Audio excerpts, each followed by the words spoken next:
Hello everyone, welcome to this publication. मैं सोनू कुमार आप सभी का आज के इस क्विक रिवीजन सेशन में बहुत बहुत स्वागत करता हूं। तो आज का जो हमारा टॉपिक रहने वाला है वो टॉपिक है कोडेड इनइक्वालिटी।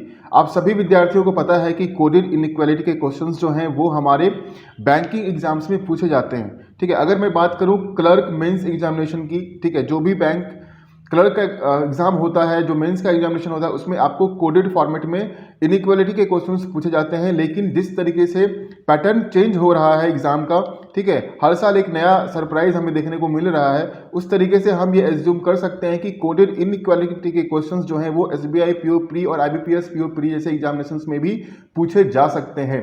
तो चलिए इस सेशन को हम करते हैं। सबसे पहला क्वेश्चन आपके स्क्रीन के ऊपर आ चुका है। सॉल्व करने से पहले एक इंपॉर्टेंट बात आप सभी लोगों से मैं बता दूं कि ये जो टॉपिक है ये इसमें आपके पास जो है वो कोडेड फॉर्मेट में इंस्ट्रक्शंस दिए रहते हैं। स्टेटमेंट भी आपको कोडेड फॉर्मेट में दिया होता है। ठीक है, यहाँ पे आपको इंस्ट्रक्शंस पढ़ के उस सेंटेंस को जो है उस स्टेटमेंट को आपको डिकोड करना होता है, उसके बाद आप सॉल्व करेंगे। तो चलिए हम देखते हैं कि किस तरीके से इस क्वेश्चन को सॉल्व करेंगे। यहाँ पे हमारे पास इंस्ट्रक्शंस दिए गए हैं कोडेड फॉर्मेट में। यहाँ पे जो डाटा दिया गया है वो है $A, यानी कि A is not smaller than B। अगर यहाँ पे ये बोला जा रहा है कि नॉट स्मॉलर देन, इसका मतलब क्या हुआ, छोटा नहीं है, लेकिन अब वो क्या हो सकता है, तो बड़ा और बराबर हो सकता है, यानी कि ग्रेटर देन इक्वल टू हो सकता है। ठीक है, जब भी नॉट के फॉर्मेट में स्टेटमेंट दिया रहे, ठीक है, जो इंस्ट्रक्शंस दिया रहता है तो उसको हम इसी तरीके से डिकोड करेंगे। सेकंड है A#B means A is neither greater than nor equal to B। Right, वो बड़ा भी नहीं है और बराबर नहीं है, इसका मतलब क्या है, स्मॉलर देन है। A@B का मतलब क्या दिया गया है यहाँ पे, A is neither smaller than nor equal to B, ना ही छोटा है और ना ही बराबर है, यानी कि क्या है, ये ग्रेटर देन हो जाएगा। परसेंटेज का मतलब क्या दिया गया है, A%B means A is not greater than B, greater than नहीं है तो इसका मतलब क्या हो गया, ये स्मॉलर देन इक्वल टू हो जाएगा। A*B means A is neither greater than nor smaller than, इसका मतलब ये इक्वल टू हो गया। तो ये जो है 5 सिंबल्स जो है वो इस तरीके से यहाँ पे इंस्ट्रक्शंस में दिए गए हैं। अब हम इसी इंस्ट्रक्शंस को फॉलो करते हुए स्टेटमेंट में इसको पुट करेंगे और अपने क्वेश्चन को सॉल्व करेंगे। जो हमारे पास स्टेटमेंट दिया गया है उसे हम कंबाइंड करके और डिकोड करके हम पहले लिख लेते हैं, ताकि सभी लोगों को ये समझ में आ जाए कि किस तरीके से हमें क्वेश्चन को सॉल्व करना है। सबसे पहले यहां पे दिया गया है W*Q, स्टार का मतलब क्या था हमारा, इक्वल टू, यानी कि W is equal to Q। Q@L, at the rate का मतलब यहां पे क्या दिया गया था, ग्रेटर देन, तो Q is greater than L। $Y, dollar का मतलब क्या था यहाँ पे, greater than equal to Y। And Y#G, hashtag का मतलब यहां पे दिया गया था स्मॉलर देन G। तो ये हमने स्टेटमेंट को डिकोड भी कर लिया और एक सीरीज में इसे हमने लिख भी लिया। आते हैं हम अब कंक्लूजन पे। पहला कंक्लूजन है W@Y, एट द रेट का मतलब क्या था, W is greater than Y। यहाँ पे क्या दिया गया है, W is greater than Y। सबसे पहले हम डिकोड कर लेते हैं इसको, Y*D यानी कि Y is equal to D and G@L यानी कि G is greater than L। ये हमारे पास स्टेटमेंट दिया गया है। हम चेक कर लेते हैं अपने स्टेटमेंट से कि हमारा कौन कौन सा कंक्लूजन जो है यहाँ पे करेक्ट आ रहा है। पहला कंक्लूजन है W is greater than Y, तो W से Y की तरफ अगर हम मूव करते हैं तो यहाँ पे इक्वल टू का साइन, यहाँ पे ग्रेटर का साइन और यहाँ पे ग्रेटर देन इक्वल टू का साइन, यानी कि जो ग्रेटर का रिलेशन है वो यहाँ पे डिफाइन हो रहा है, यानी कि पहला कंक्लूजन मेरा ट्रू हो गया। दूसरा कंक्लूजन है Y is equal to D, हम नहीं कह सकते हैं। ठीक है, Y is equal to D, हमने यहाँ पे D नहीं होगा, यहाँ पे W होगा, सॉरी यहाँ पे W होगा। Y is equal to W हम नहीं कह सकते हैं। एंड G@L यानी कि G is greater than L, तो G से L की तरफ अगर हम मूव करें तो यहाँ पे सिंबल्स हमारे अपोजिट हैं, तो जो रिलेशन है वो एस्टैब्लिश नहीं होगा। तो तीसरा भी मेरा गलत, यानी कि सिर्फ मेरे पहला कंक्लूजन जो है वो सही है, यानी कि ओनली 1, ऑप्शन नंबर सी इस सवाल का सही जवाब बनता है। आई होप आप सभी लोगों को समझ में आ रहा होगा कि किस तरीके से हमें इस क्वेश्चन को सॉल्व करना है। सबसे पहले ध्यान से इंस्ट्रक्शंस को पढ़ें सभी लोग। इंस्ट्रक्शंस को पढ़ के जो भी आपके पास कोडेड फॉर्मेट में इंस्ट्रक्शन दिया गया है, ये जो सिंबल यूज किया गया है उस सिंबल का क्या मतलब है, वो किस इनइक्वालिटी के साइन को रिप्रेजेंट कर रहा है, इस चीज को पहले समझ लें, उसके बाद ही आप स्टेटमेंट में उसको पुट करें। अगर आपने थोड़ी सी भी गलती कर दी इसको पढ़ने में, उसको समझने में, तो आपका क्वेश्चन रॉन्ग हो जाएगा। ये एक ईजी पार्ट है, ठीक है, यहाँ पे आप एक श्योर शॉर्ट मार्क्स जो है वो आप गारंटी कर सकते हैं अपने लिए। तो इस चीज को अच्छे से पढ़ें इंस्ट्रक्शंस को, फिर क्वेश्चन को सॉल्व करें। चलिए बढ़ते हैं, आगे बढ़ते हैं क्वेश्चन नंबर 2 पे। अब यहाँ पे हमारे पास जो स्टेटमेंट दिया गया है, इंस्ट्रक्शंस तो हमने डिस्कस कर ही लिया है, सेम इंस्ट्रक्शंस पे हमारे 3 से 4 क्वेश्चन अभी होंगे, फिर इंस्ट्रक्शन चेंज होगा तो हम फिर उसके डिकोड कर लेंगे। चलिए बढ़ते हैं। a@y, तो a@y का मतलब क्या हो गया? एट द रेट का मतलब क्या है हमारा? Neither smaller than nor equal to, यानी कि greater than y। Hashtag p, hashtag का मतलब क्या था? नाइदर ग्रेटर नॉर इक्वल, यानी कि smaller than p percentage m, percentage का मतलब क्या था यहाँ पर? नॉट ग्रेटर देन, यानी कि smaller than equal to m@t, at the rate का मतलब क्या था यहाँ पे? Neither smaller nor equal to, यानी कि ग्रेटर देन t। ये हमारे पास स्टेटमेंट दिया गया है। पहला कंक्लूजन है यहाँ पे a@m, यानी कि a is, eight the rate का मतलब क्या था? नाइदर स्मॉलर नॉर इक्वल, यानी कि greater than m। Hashtag t, यानी कि y is smaller than t, क्योंकि neither greater nor equal to दिया हुआ है इंस्ट्रक्शंस में। तीसरा कंक्लूजन है हमारा a हैशटैग p, हैशटैग का मतलब क्या है हमारा? a is smaller than p। इस तीनों कंक्लूजन्स को हम क्या करेंगे? अब हम इस स्टेटमेंट से चेक करेंगे कि कौन सा कंक्लूजन हमारा फॉलो हो रहा है। पहला कंक्लूजन है हमारा a is greater than m। a से m के तरफ अगर हम मूव करते हैं तो यहाँ पे सिंबल्स मेरे क्या हो रहे हैं? अपोजिट हो रहे हैं, तो यहाँ पे रिलेशन एस्टैब्लिश नहीं होता है, तो पहला कंक्लूजन गलत। सेकंड कंक्लूजन है हमारा y is smaller than t। y से t की तरफ अगर हम मूव करें यहाँ पे, तो यहाँ भी सिंबल्स मेरे क्या हो रहे हैं? अपोजिट हो रहे हैं, तो ये कंक्लूजन भी मेरा गलत। तीसरा कंक्लूजन है हमारा a is smaller than p। a से p की तरफ अगर आप देखें तो यहाँ भी सिंबल्स अपोजिट, यानी कि तीनों ही हमारे कंक्लूजन्स क्या हैं? गलत हैं। क्यों गलत हैं? तो जो दो एलिमेंट के बीच में यहाँ पर रिलेशन दिया गया है तीनों ही कंक्लूजन्स में, उन दोनों के बीच में सिंबल्स हमारे अपोजिट आ रहे हैं। ठीक है, तो इसी वजह से सारे कंक्लूजन्स हमारे क्या हो गए? रॉन्ग हो गए। तो यहां पे कौन सा ऑप्शन सही होगा? Option number E, none is true. ठीक है, चलिए बढ़ते हैं आगे। Question number 3। अब यहां पे जो हमारे पास स्टेटमेंट दिया गया है वो है p हैशटैग n। ध्यान से सभी लोग देखिए कि किस तरीके से यहां पे सॉल्व हम कर रहे हैं। ठीक है, उसी तरीके से आप सभी लोगों को उसी अकॉर्डिंग सॉल्व करना है। ठीक है, उसी ध्यान से सॉल्व करना है ताकि आप लोग गलती ना करें। बढ़ते हैं। p हैशटैग n, हैशटैग का मतलब था neither greater than nor equal to, यानी कि स्मॉलर देन, यानी कि p is smaller than n। n percentage r, percentage का मतलब था नॉट ग्रेटर देन, यानी कि smaller than equal to r। r star g, star का मतलब था नाइदर ग्रेटर नॉर स्मॉलर, यानी कि equal to g। And g hashtag k, hashtag का मतलब यहां पे दिया गया है neither greater than nor equal to, यानी कि स्मॉलर देन k। ये हमने डिकोड करके इसके अरेंज कर लिया। ठीक है, पहला कंक्लूजन यहां पे दिया गया है p हैशटैग r। हैशटैग का मतलब क्या था हमारा? नाइदर ग्रेटर नॉर इक्वल, यानी कि स्मॉलर देन, तो p is smaller than r। p star r, p is equal to r। और तीसरा कंक्लूजन है हमारा n परसेंटेज g, यानी कि n is smaller than equal to g। ठीक है, चेक कर लेते हैं हम। पहला conclusion p is smaller than r, p से r की तरफ मूव करेंगे, यहाँ पे स्मॉलर, यहाँ पे स्मॉलर देन इक्वल टू, यानी कि स्मॉलर का रिलेशन क्या हो रहा है हमारा? डिफाइन हो रहा है, तो पहला कंक्लूजन गलत। p is equal to r हम डिफाइन नहीं कर सकते हैं, तो ये हमारा गलत हो गया, दूसरा कंक्लूजन। और तीसरा कंक्लूजन जो कह रहा है वो है n is smaller than equal to g। तो n और g के बीच का रिलेशन अगर हम देखें, n से g की तरफ मूव करते हैं तो यहाँ पे स्मॉलर देन इक्वल टू और यहाँ पे इक्वल टू, यानी कि n is smaller than equal to g। ये क्या है हमारा? सेटिस्फाई कर रहा है, तो ये हमारा सही होगा, यानी कि पहला और तीसरा कंक्लूजन हमारा यहाँ पे सही हो रहा है। देख लेते हैं ऑप्शन में, तो ऑप्शन नंबर ए, इसके अकॉर्डिंग ऑप्शन नंबर ए हमारा यहाँ पे सही जवाब आ रहा है। 1 and 3 फॉलोज। ठीक है, conclusion number 1 and 3 is correct, right. चलो बढ़ते हैं आगे। क्वेश्चन नंबर 4, सेम इंस्ट्रक्शंस, हम स्टेटमेंट को डिकोड कर लेते हैं। सबसे पहले e@s, यानी कि e इज, यहां पे क्या दिया है? Neither smaller nor equal to, यानी कि ग्रेटर देन s। ठीक है, m परसेंटेज s, परसेंटेज का मतलब था नॉट ग्रेटर देन, यानी कि m is smaller than equal to s, m is smaller than equal to s। ठीक है, m डॉलर r, डॉलर का मतलब यहां पे क्या दिया है? नॉट स्मॉलर देन, यानी कि greater than equal to, m is greater than equal to r।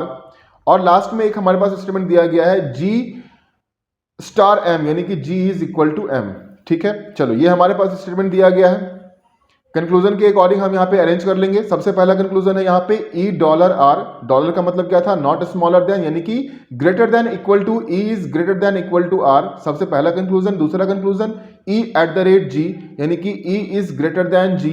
And s dollar g, यानी कि s is greater than equal to g. ये हमारे पास तीन कंक्लूजन्स दिए गए हैं। सबसे पहला है E is greater than equal to R। यहाँ पे greater than equal to R का रिलेशन एस्टैब्लिश नहीं हो रहा है, क्योंकि यहाँ पे जो है वो इक्वल टू का रिलेशन यहाँ पे नहीं दिया गया है। इक्वल टू का रिलेशन यहाँ पे नहीं दिया गया है, इसी वजह से E is greater than equal to R, that is E dollar R is the wrong conclusion. तो पहला गलत। दूसरा E at the rate R, यानी कि E is greater than E at the rate G दिया हुआ है, यानी कि E is greater than G।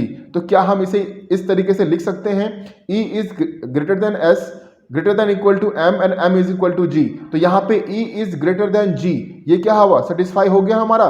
तो दूसरा कंक्लूजन क्या होगा हमारा, ट्रू हो जाएगा। ठीक है, आपके पास इस तरीके से अलग अलग जो है स्टेटमेंट आ सकते हैं। तो अकॉर्डिंग टू द कंक्लूजन आप वहां पे क्या करेंगे, इसे अरेंज कर लिया करेंगे, ताकि आप दोनों स्टेटमेंट दोनों एलिमेंट के बीच का जो रिलेशन है वो आप चेक कर पाए। ठीक है, तीसरा कंक्लूजन यहां पे दिया गया है S डॉलर G, यानी कि S is greater than equal to G। ठीक है, तो S is greater than equal to G, क्या हमारे पास ये रिलेशन जो है वो सेटिस्फाई कर रहा है यहाँ पे।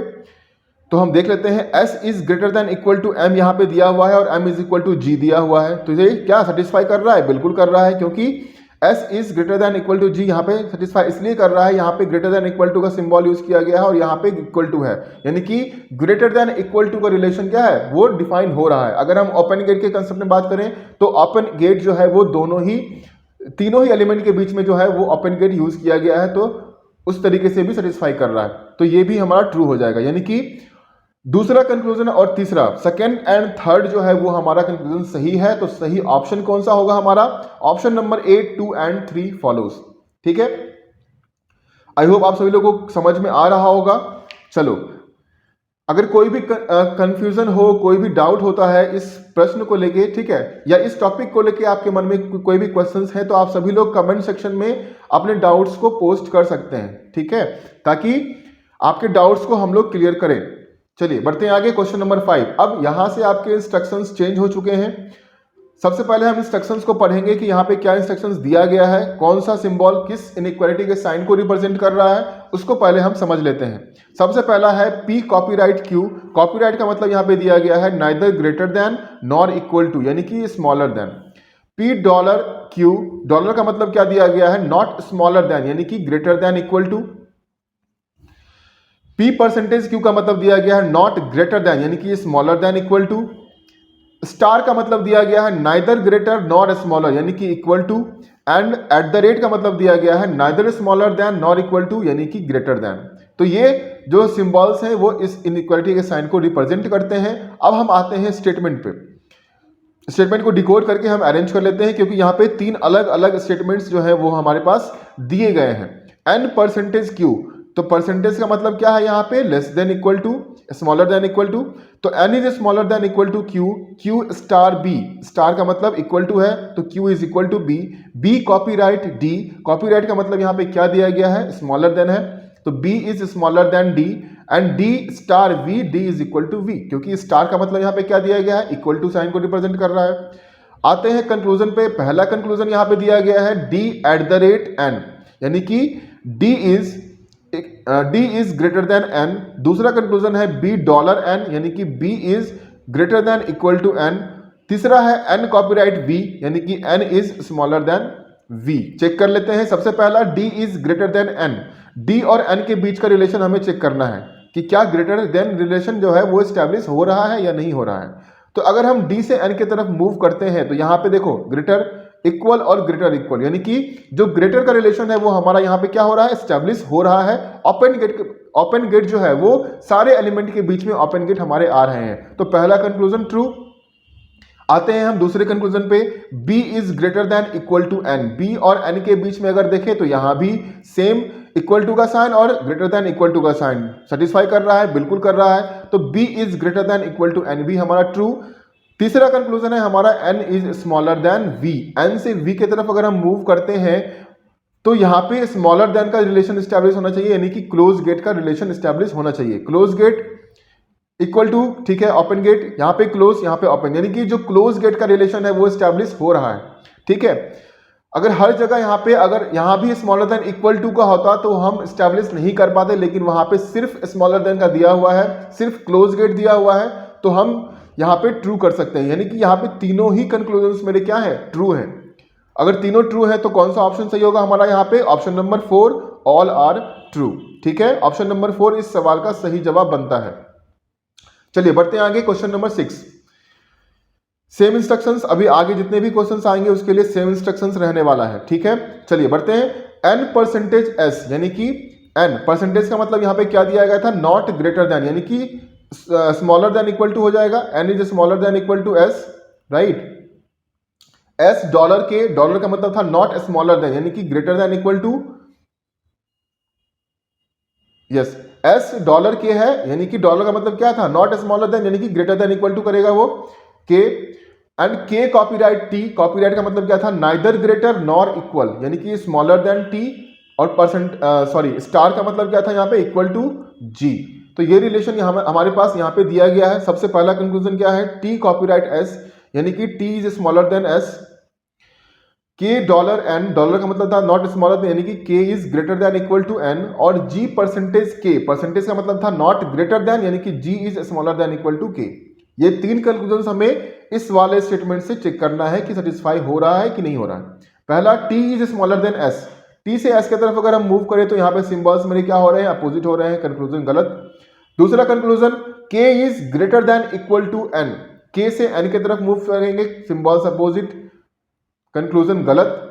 g is smaller than equal to k, satisfy नहीं कर रहा है, ये भी गलत, यानी कि सारे के सारे कंक्लूजन्स मेरे क्या हो रहे हैं, यहाँ पे गलत आ रहे हैं। एक बार फिर से चेक कर लेते हैं। टी कॉपीराइट एस, कॉपीराइट का मतलब था नॉट ग्रेटर नॉर इक्वल, यानी कि स्मॉलर, ठीक है, सेटिस्फाई नहीं कर रहा है, हमने चेक कर लिया है। ठीक है, तो यहाँ पे क्या आंसर क्या हो सकता है हमारा, नन ऑफ दीज हो सकता है, ऑप्शन नंबर 5। और या अगर आपके पास ये दिया हुआ है नन इज ट्रू, तो ये ऑप्शन हमारा इस सवाल का बनेगा सही जवाब। ठीक है, बढ़ते हैं आगे, क्वेश्चन नंबर 7। अब यहां पे जो स्टेटमेंट दिया गया है वो क्या दिया गया है, J स्टार V, स्टार का मतलब क्या था, नाइदर स्मॉलर नॉर ग्रेटर, यानी कि इक्वल टू होगा, तो J is equal to V। V dollar D, dollar का मतलब क्या था, नॉट स्मॉलर देन, यानी कि greater than equal to D। D at the rate F, at the rate का मतलब यहां पे दिया हुआ है neither smaller than nor equal to, यानी कि greater than F। F at the rate B, F is greater than B। ये हमारे पास स्टेटमेंट हो गया। पहला कंक्लूजन है J डॉलर D, डॉलर का मतलब नॉट स्मॉलर देन, यानी कि J is greater than equal to D। दूसरा F copyright J, F is smaller than J। और तीसरा है J at the rate B, यानी कि J is greater than B। Check कर लेते हैं पहला conclusion, J is greater than equal to D, J से D की तरफ मूव करते हैं तो देखिए यहाँ पे सेटिस्फाई हो रहा है, बिल्कुल हो रहा है, यहाँ पे इक्वल टू का साइन, यहाँ पे ग्रेटर देन इक्वल टू का साइन, तो ग्रेटर इक्वल का जो रिलेशन है J और D के बीच में वो ट्रू है, तो पहला कंक्लूजन ट्रू हो गया। दूसरा, F is smaller than J, F से J की तरफ मूव करेंगे तो क्या स्मॉलर देन का रिलेशन एस्टैब्लिश हो रहा है, तो भैया बिल्कुल हो रहा है, क्योंकि देख लो यहाँ पे स्मॉलर देन का साइन है, यहाँ पे स्मॉलर देन इक्वल टू है, और यहाँ पे इक्वल टू है, यानी कि स्मॉलर देन जो है वो हर एक एलिमेंट के बीच में क्या हो, कंटिन्यू हो रहा है, वो रिलेशन कहीं ना कहीं एस्टैब्लिश हो रहा है, तो स्मॉलर देन जो है वो ट्रू हो रहा है हमारा। या क्लोज गेट जो है वो क्या हमारा, F से J की तरफ मूव कर रहे हैं तो क्लोज गेट जो है वो क्या एस्टैब्लिश कर रहा है, तो यहाँ पे दूसरा भी ट्रू। तीसरा कंक्लूजन है J is greater than B, J से B की तरफ अगर हम मूव करें तो क्या ग्रेटर देन का सिंबल बन रहा है, बिल्कुल बन रहा है। आप देख सकते हैं यहाँ पे equal to, greater than equal to, यहाँ पे ग्रेटर देन और यहाँ पे ग्रेटर देन, यानी कि जो ग्रेटर देन का रिलेशन है J और B के बीच में, J is greater than B, वो मेरा ट्रू है। तो तीनों ही कंक्लूजन्स मेरे क्या हैं, ट्रू हैं, तो ऑप्शन नंबर 4 इस सवाल का सही जवाब बनेगा, ऑल इज ट्रू, राइट। चलिए बहुत बढ़िया, बढ़ते हैं आगे, क्वेश्चन नंबर 8। अब यहां पे जो स्टेटमेंट दिया गया है वो है J परसेंटेज G, परसेंटेज का मतलब नॉट ग्रेटर देन Q, यानी कि smaller than equal to, right, तो J is smaller than equal to G। G copyright B, copyright का मतलब था नाइदर ग्रेटर नॉर इक्वल, यानी कि smaller than B। B at the rate K, at the rate का मतलब यहाँ पर नाइदर स्मॉलर नॉर इक्वल, यानी कि greater than K। And K dollar J, dollar का मतलब था नॉट स्मॉलर देन, यानी कि greater than equal to J, right. चलो अब देखते हैं हम कंक्लूजन। पहला कंक्लूजन G कॉपीराइट B, यानी कि G is smaller than B। दूसरा Z copyright B, Z is smaller than B। And B at the rate J, यानी कि B is greater then J। ये तीन कंक्लूजन हमें चेक करने हैं दिए गए स्टेटमेंट से। पहला conclusion G is smaller than B, true, बिल्कुल true. Z is smaller than B, ये भी ट्रू। देखो यहाँ पे स्मॉलर देन J और B के बीच का रिलेशन है, तो पहला भी ट्रू, दूसरा भी ट्रू, तीसरा B is greater then J, B से J की तरफ अगर हम जाएं तो ग्रेटर, ठीक है, यहाँ पे ग्रेटर हो रहा है, बिल्कुल हो रहा है भैया ग्रेटर, यहाँ पे ग्रेटर इक्वल टू दिया गया है, यानी कि B is greater then J भी सेटिस्फाई हो रहा है, यानी कि तीनों ही सेटिस्फाई कर रहे हैं, तीनों ही हमारे सेटिस्फाई हो रहे हैं। तो यहाँ पे ऑप्शन दिया गया है, लेकिन यहाँ पे ऑप्शन में भैया ऑल इज ट्रू तो है ही नहीं। चलो हम इसको करेक्ट कर लेते हैं, यहाँ पे ऑल कर लेते हैं, ठीक है। तो option number A all is true, सारे के सारे हमारे यहाँ पे जो भी कंक्लूजन्स दिए गए थे वो सारे के सारे ट्रू आ रहे हैं, ठीक है। चलो, क्योंकि कॉपीराइट का मतलब यहाँ पे क्या दिया हुआ है, नाइदर ग्रेटर नॉर इक्वल, अगर वो बड़ा भी नहीं है और बराबर भी नहीं है तो क्या होगा, वो छोटा होगा, स्मॉलर होगा, ठीक है। चलो, तो हो गया, समझ में आएगा सभी लोगों को। तो आज का सेशन हमारा यहीं पे समाप्त होगा। आज के सेशन में हमने कोशिश करी है कि आप सभी लोगों को, जो भी बच्चे बेसिक से तैयारी कर रहे हैं, उन सभी को कोडेड इनइक्वालिटी के फॉर्मेट के जो क्वेश्चंस आते हैं वो अच्छी तरीके से उन्हें समझ में आ जाए कि किस तरीके से सॉल्व करना है वो सारी चीजें। तो अगर आपने वीडियो को, आप सभी लोग वीडियो को शुरू से लेकर लास्ट तक एक एक पॉइंट को देखिएगा सही तरीके से, क्योंकि मैंने बहुत अच्छे तरीके से समझाया है। जो इंपॉर्टेंट पॉइंट्स मैंने बीच बीच में डिस्कस किया है उसको नोट कर लीजिएगा, और जितने प्रैक्टिस क्वेश्चंस आप लोग सॉल्व कर सकते हैं उस प्रैक्टिस क्वेश्चंस को सॉल्व कीजिएगा। कहीं पे भी अगर किसी को डाउट होता है तो कमेंट सेक्शन में आके आप पूछ सकते हैं, कोई भी डाउट रीजनिंग को लेके अगर आपके मन में कोई भी कंफ्यूजन, कोई भी क्वेश्चन है, कोई भी क्वेरी है, तो आप कमेंट सेक्शन में आइए, अपने डाउट्स क्वेरी को रखिए, ठीक है। आपके डाउट एंड क्वेरी को सॉल्व किया जाएगा, राइट। तो आई होप आप सभी लोगों को आज का ये सेशन अच्छा लगा होगा। अगर आप लोगों को अच्छा लगा है तो please like and share the video, and also subscribe to Disha publication YouTube channel, and don't forget to press the bell icon so that you can get the regular updates of the upcoming sessions, right? So thank you all again. Have a good day. Take care.